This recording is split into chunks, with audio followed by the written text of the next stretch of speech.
But one thing you said before really struck my interest around the amount of content you put out to test and learn.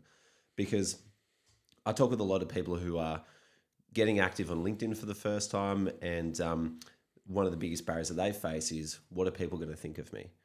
And when you're just talking about like your approach to, seemed like not even caring or thinking what people are going to think, but I'm just going to put 15 videos out, wide variety of range. Let's see what sticks. What goes through your head when you're thinking of putting yourself out there in that broad way? A whole lot of terror and anxiety, because you are like putting yourself out there, which is scary. But you've got to realize that the fact is, no one actually cares. Realistically, like, no one actually cares what you're doing, whether you make a mistake or whether your videos are cringy or like, no one actually cares. Like, the people who are going to watch are going to watch, and the people who aren't going to watch aren't going to watch. Like, whatever you do put out, it doesn't exactly matter until you start getting that traction going, but you have to put things out to get the traction going. So you almost have to sit back and look at it as like as you're just throwing rocks into the water,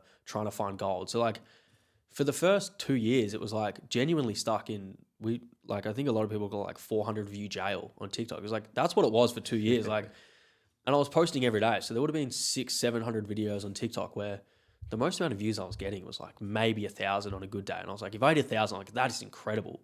But you just keep posting things out, and the people are going to comment things and whatever. It still happens now. Like, I've got a relatively big audience, and you try something new and all of the comments are, oh, you shouldn't be doing this. You shouldn't be talking about that. Like, this sucks. And it's like, okay. But in 2 months, if I keep going, and I keep refining things slowly and slowly, eventually you'll get to the point where you're creating a really good product. But you have to start from somewhere.